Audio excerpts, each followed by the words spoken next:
Before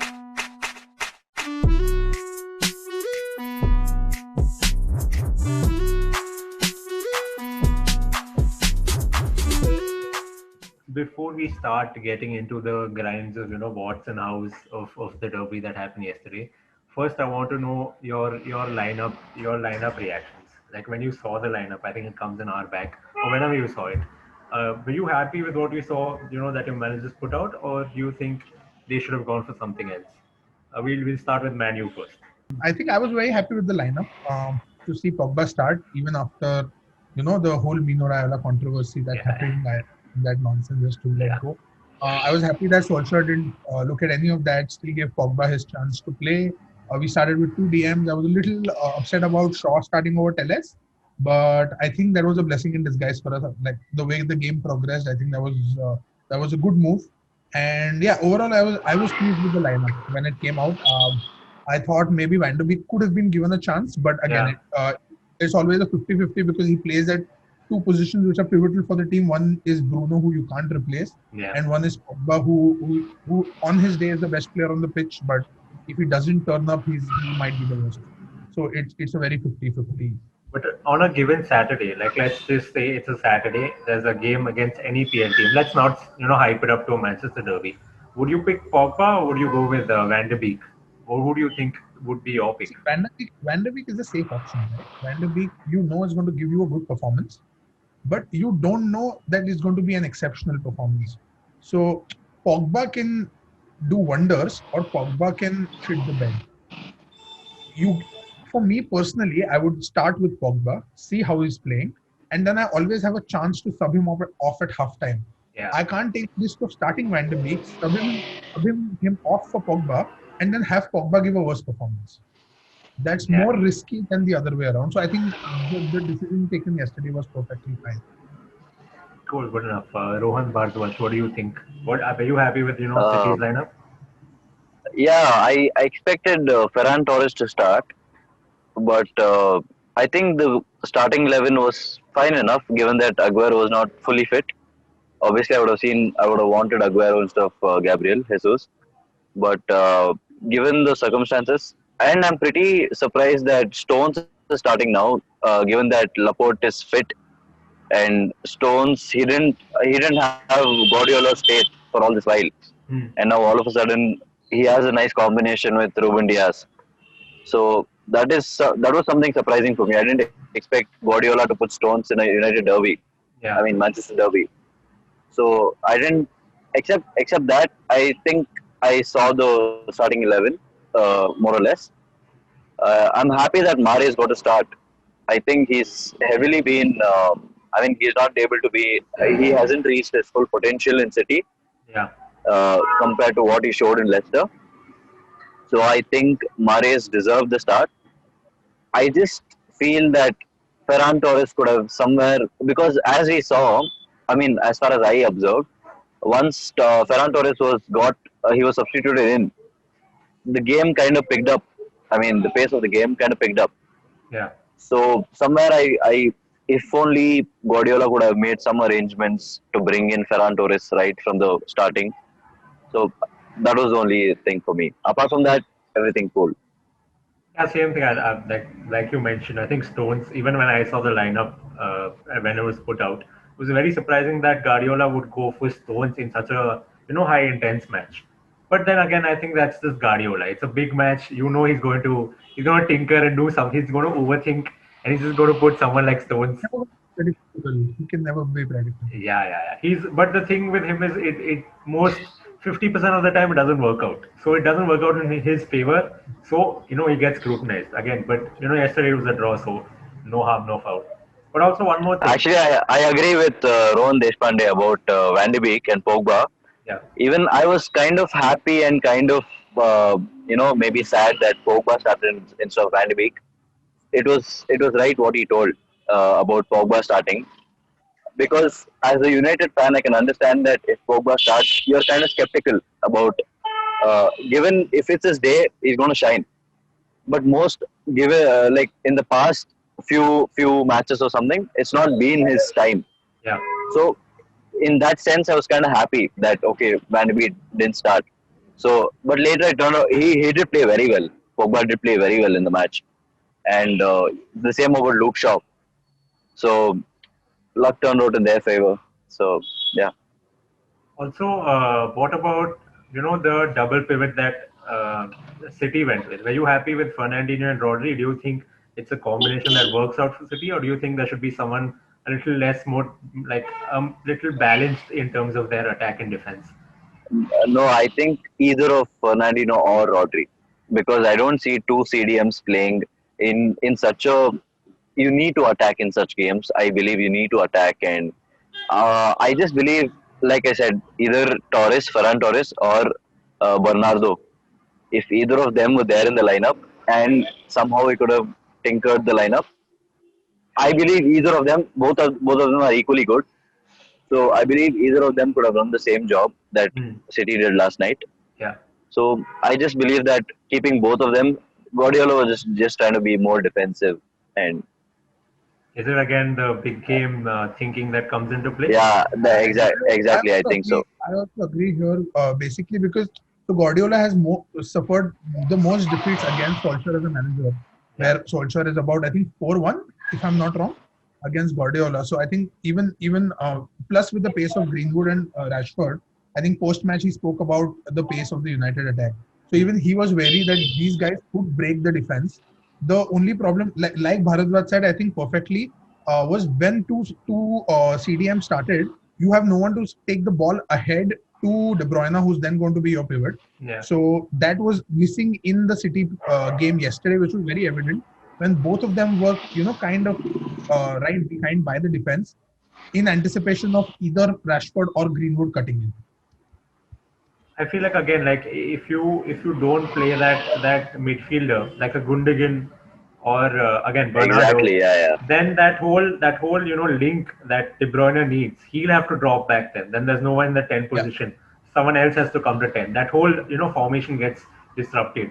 That's where that And that and I think yesterday, instead of De Bruyne coming down, I think it was Gabriel Jesus who came down to number 10 for some reason.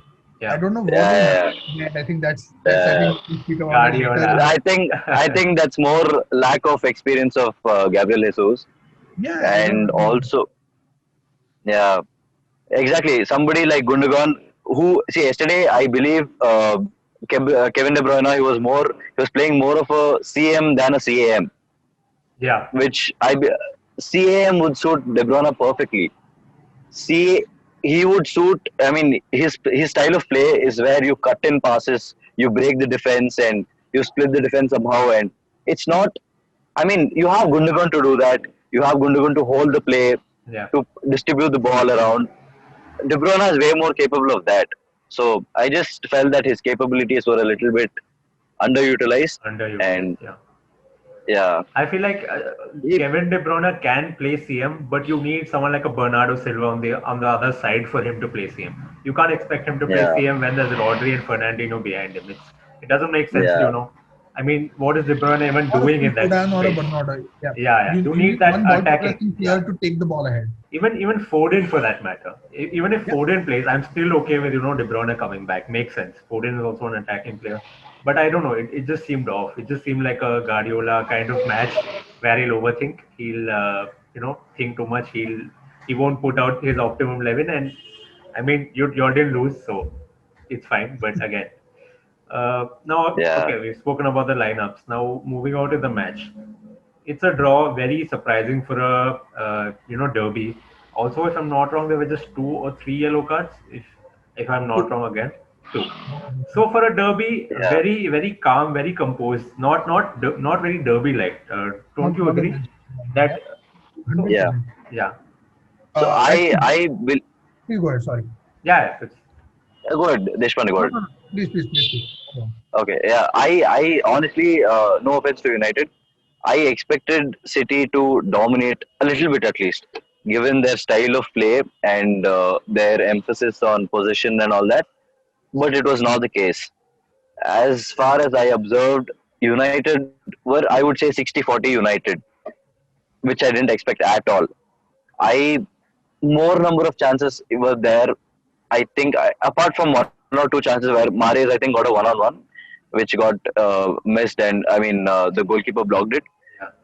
I don't think we had any other major chances, and I think United was 60-40 in the game, which I didn't see at all coming before the game. This is something I totally didn't expect. And even, yeah, given the style of play, I thought that we'll have more possession of the ball and we'll control the game, we'll dominate the game. And I thought United would hit back on counters, which was not the case. It was evenly distributed. They had the ball for a fair amount of time, and yeah, I think the scoreline justified it more or less. What do you think, Rohan? Um, yeah, I mean, yeah. So before going into the game, I was very nervous. I was excited because it's a derby, but I was really nervous coming off the back of the performance against Leipzig. And like I think Angelino summed it up perfectly before the Leipzig game. He said some days United is a world-class team, and the other days they're just bang average, right? So I was just afraid of that bang average team showing up on this field, Yeah. considering it was a home game. Now we've been horrible at home this entire season, and I thought it's going to be again goal up, attack after attack from both the wings. I was hopeful that because Sterling was starting, because Sterling's never scored against us, Yeah. he somehow just blanks against United. And I don't know, this is what I've seen, but he's afraid of Van Bissaka. He doesn't lunge in when there's Van Bissaka ahead of Yeah. him. So, but Mahrez is a very good player, and I rate him really highly. So I was afraid of that wing, especially with Luke Shaw starting before the game. Like I said, that was a little bit of a worry factor for me, and we all know De Bruyne is an excellent player. So I didn't know how that game would, how we would play, what's going to happen. Plus with the uncertainty of Pogba's selection, again I thought it's going to be a City dominance, United hitting on the counters. I still gave a 2-1. My pre-match prediction was a 2-1 United victory, just because I'm a United fan. I didn't know, and I didn't want to say, it's going to be a draw in a derby. It's Yeah. rarely happened. So that was my prediction, but I was still very, scared of what was going to happen on the pitch. But something totally different happened. I think United in the first 10 minutes had great concentration. They were quick on the ball. They didn't keep the ball for too long. Pogba progressed up the pitch really well, and that kind of helped United's attack a lot. Bruno was again great as usual. I think the problem with United was Rashford and Greenwood don't link up very well together. I think their communication needs to be a little better. Hmm. But I think first half again, City had no defensive shape. So if you saw, a lot of times the left side had three of the players. Walker was left alone and he was up. So Fernandinho had to come back and cover for him. So it was basically like a five at the back and just two center mids kind of a situation, with Jesus again coming back behind the half line. So I think City's shape was a little bit haywire there. Yeah. They had a good opportunity in the first half. The De Bruyne ball to Mahrez, but saved well by De Gea and then done well on the rebound. So I think, yeah, but I was scared, but I was happy with the performance overall. I think we could have done much better, but I was still happy considering we were coming off the back of that defeat against Leipzig. Yeah, I think like as you mentioned, I think lopsided defense has become like a City thing where they're ball watching and they move to one side and the other side gets free. It's actually one of the tactics that they used to use before, which is now teams are exploiting that same Yeah, tactic now. it's not. So the Yeah, teams have identified that, yeah, and teams have now started, just shifting their focus on the other side. And yeah. also, I think with United play extremely well on the right. So Hmm. they go to the left. So Yeah. United go towards the left. City lopsided towards the right. Hmm. So it created like a perfect this for United to attack. Yeah, yeah, yeah. It was clear for them to go and make their attacks from one side because all the players were going to lopsided. They were going to one side of the pitch. But then talking about City, I've noticed this trend how City might be playing well, like in any of the seasons, no matter how they play. When they come up against United, there's always something missing, and they always seem to lose out on these matches. I remember that one match I think 2 years back where if City were going to win the title at They would have Etihad, won the if they win the match, they would yeah, have won yeah, the title. Yeah, and then yeah, yeah. Pogba I And think they were in scored the the lead. I yeah. remember that match. They were in the lead. Yeah, yeah. They were 2 They were nil in two. up. They were in a 2-0 lead. Yeah. Yeah, and then they conceded two more. Still It was a scoring draw. and a Pogba double. Pogba scored, and then they lost 3-2 actually, and Yeah, yeah, yeah. Sterling and Gundogan missed chances as well. So I feel like, what are your thoughts on this whole derby thing with City?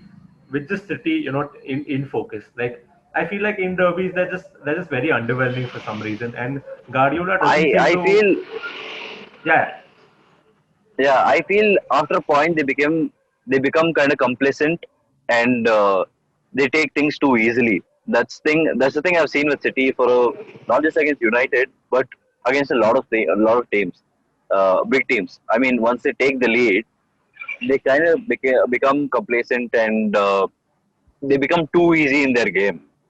They don't keep up the style of play they had before the goal. They press a lot before they get the goal, and if they're trailing, they press even more. And I understand that's because of Guardiola. But that doesn't happen once they score the goal.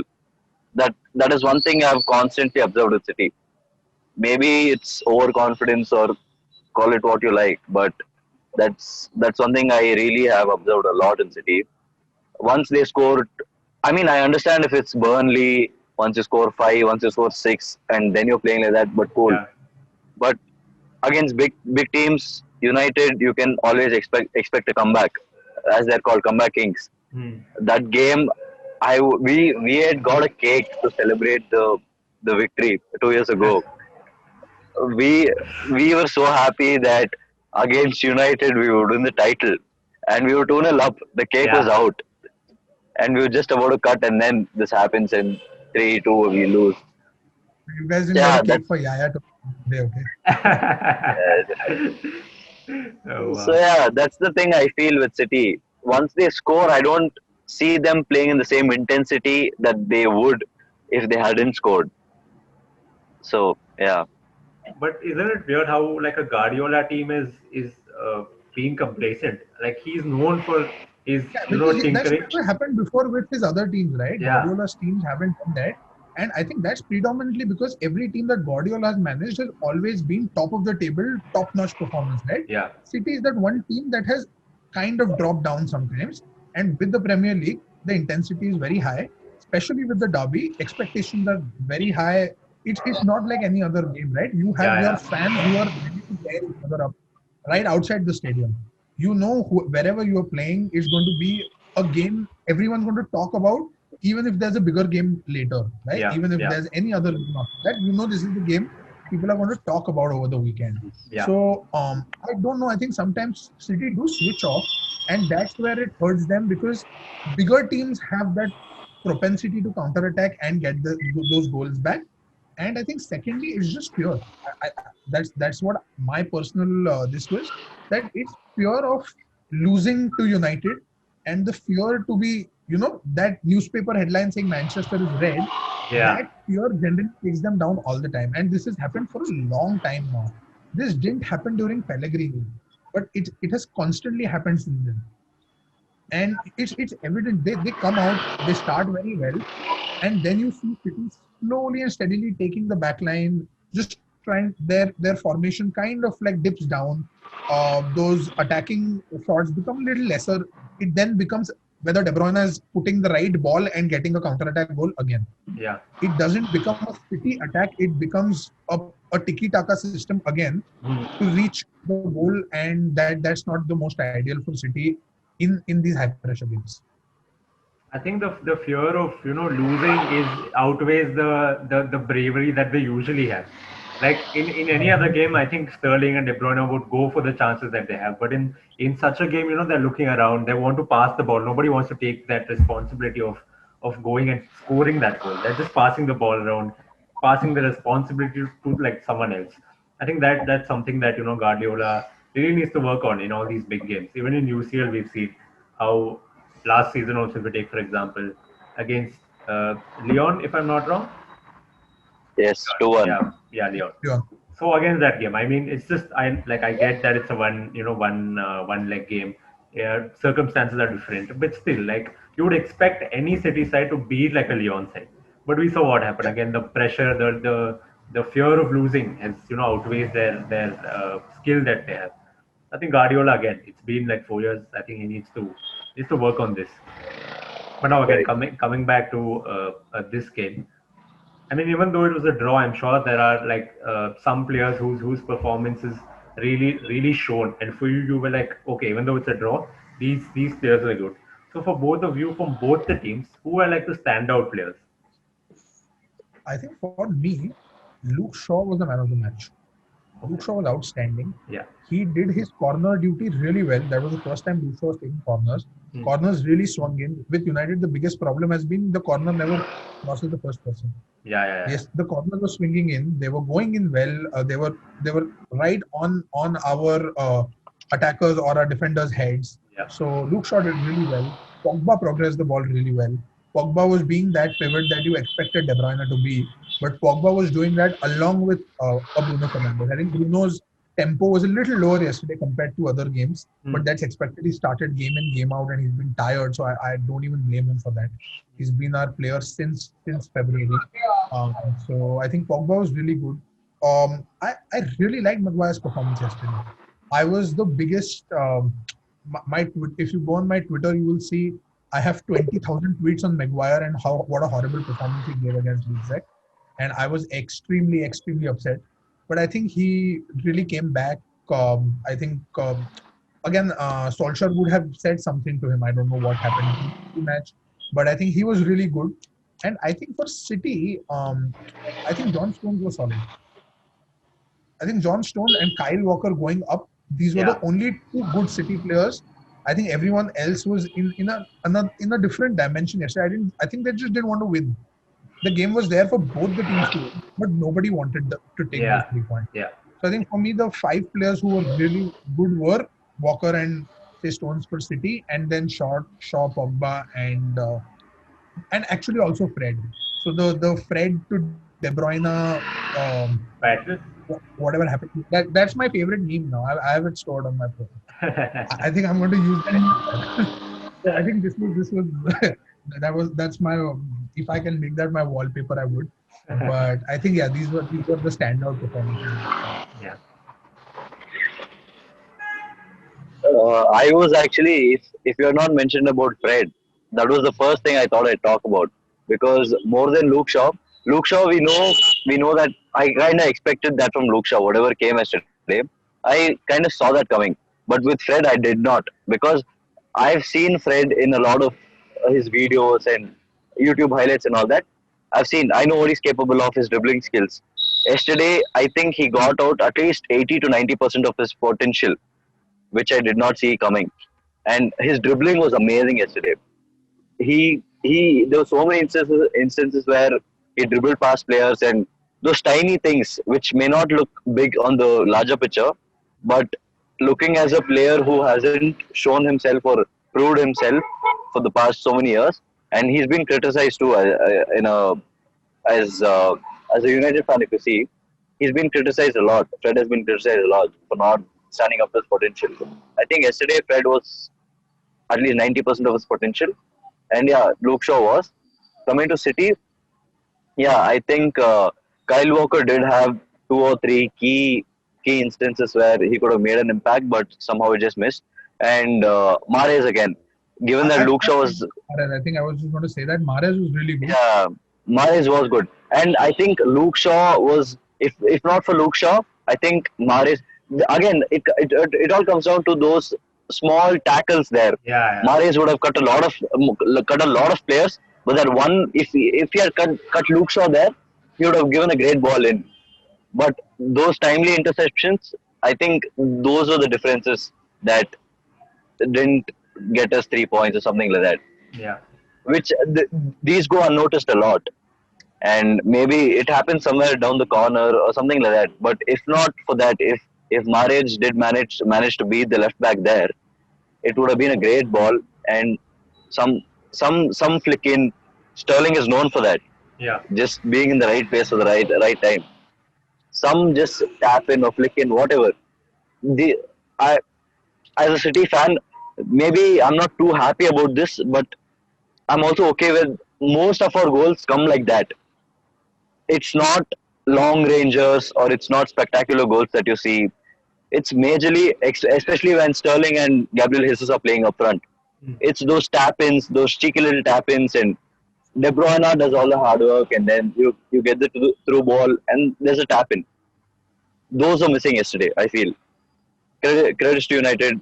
Maguire did play well. He did cover the gaps in the defense, and again, Luke Shaw, he didn't allow those balls to come in. Hmm. So yeah, that's my take. Fair enough. I think again, I think Shaw put in a performance that sometimes players put in this performance that which you can't measure by like stats. Like you can't Yeah, just hold up something and be like, yeah, this is why he was good. He was good because if you watch the game, I you think would know. similarly, I think McTominay also put in a shift. Yeah, McTominay was also solid when he had to take the ball back right from the City. So he I think his primary role yesterday was to mark De Bruyne, yeah, which he did really well. So he didn't give De Bruyne the space to move. yeah. Again, you can't see that like you said with stats. His movement was immaculate yesterday. Correct. Yeah. So you can't see that by the number of blocks or the number of headers won, but Hmm. his movement kept De Bruyne at par, and that was a really good shift that he put in. Yeah. So now this next question that I have, it's an interesting one. I always like asking this to whoever comes on the show. In this segment, I want both of you to roast each other's teams. If you have anything, please go for it. Any badas that you have from how many ever years back? You can roast about the 2011 Premier League, if I'm not wrong, the one where Aguero scored in the 93rd minute. So if you have anything, please Or have at it. the sixth one, huh? The sixth one. Why always Or, me? or the 19 Premier League titles, wherever you want to start. I Eh, mean, that was the first thing I would start my roast off with. Huh? United fans, only history. We have so much. We have so much to show for. That was the first thing I would start my what roast did off we with. do? What did we do? I mean, that's hard work Past for is past. Alex Ferguson, great respect to him, but it. I mean, it just. If I would have to roast, that would be my first point. United fans, the majority of the United fans I've seen, that's the first thing they bring up. We have won so many titles. We have won Champions League. What have we won? All that. Talk about the present, yeah. I mean, but even when you talk about the present, City is not doing really great. You lost to Lyon last year. Having teams like Shakhtar Donetsk in your group. Were you there in the Champions League? I'm sorry. Were you there in the Champions League last year? I think you were there. No, I don't think we were, but it's okay. We won more Okay, Champions League titles. talking about the We've been present. in Are more you there in the Champions League Champions League finals this than year? you've been in Champions Leagues. So I mean, that's fine. But Okay, forget about last year. Are you there in the Champions League this year? you just asked me about last. I'm talking about Champions League as a collective. We have 3 titles. How many trebles have you guys won? Oh, sorry. Oh, sorry. Past. Coming back to the last question that I have, and coming back to again from Guardiola to City United, what are your thoughts on the next game? I mean, it's a draw. If either team would have won, you would have been confident going into the next game because that confidence rubs off into the next couple of games. But now there's a draw. So what do you think your next game? What do you think it should like? If I'm not wrong, again, Manu has a game against Sheffield, and Sheffield. City has against West Brom. Yes, So, bro. what are your expectations? What do you think could happen in the next game? Do you think that be a win? Do you think this I think draw? I'm positive about the next game because it's Sheffield. They've found it really hard to replace Dean Henderson, Yeah, who's come back to United. yeah. Ramsdale is I just not think there. no win this season for Sheffield, right? No, they've got 1 point. They have One hardly po- scored a goal. Yeah, Oh, 1 point and what 8 games now? I think 10 so. 10. 12, if 10, I'm 10. not wrong. 11, 11, 12. Yeah, Not today not I think today they played a game. I Game. yeah, against 11. So 11 games. Southampton. 11 If I'm games. not wrong. Right. So 11 games for everyone, but I think they didn't have a single goal that they scored for the last 7. If I'm not wrong, I could be wrong here, but Yeah. the last I remember was they hadn't scored a single goal in 7 games, and it's just a very poorly managed side right now. I'm pretty confident going into the next game. Plus, I think I expect a lot of rotation to happen. So we have games every 2 days now, 2 or 3 days. I think is the gap. Uh, so I think I'll be fairly confident. I wouldn't be surprised to see Dean Henderson start, or maybe Van de Beek start. Bruno getting rested, Marshall coming back in, Cavani getting some minutes. Mhm. Um, Maybe Fosu Mensah getting a few minutes. I don't know, but I think I'm fairly confident of that game. I think we should win that game. Cool. What are your thoughts, Rohan? Yeah, On same thing with me. I think West Brom, they are also in the bottom half of the table, and I don't like the thing with City. only against big teams it's a worry. Against small teams, I'm expecting at least a 4-0 or a final against West Brom. So no worries, I think. Hopefully, until unless it's a big shocker or anything like that. So I don't see any problems going in. I don't see this performance affecting the performance of the next match. Yeah, I think City, the only problem is against big teams and against the big six and teams in the Champions League and stuff like Yeah, that, where it's a knockout game or something like that. yeah, We have actually been lucky that not many of our knockout games in the FA Cup and the League Cup, the Carabao Cup, we haven't faced many top tier teams in the knockout stages unless and until it comes to the semis and finals kind of thing. yeah, In the quarters and stuff like that, we've had teams like Bristol City and stuff like that, and yeah, we've been lucky in that manner. And maybe that's one reason why we won so many titles of those sort. yeah. But again, only against big teams, it's a slight worry. But I don't see any problem going against teams like West Brom and stuff like that.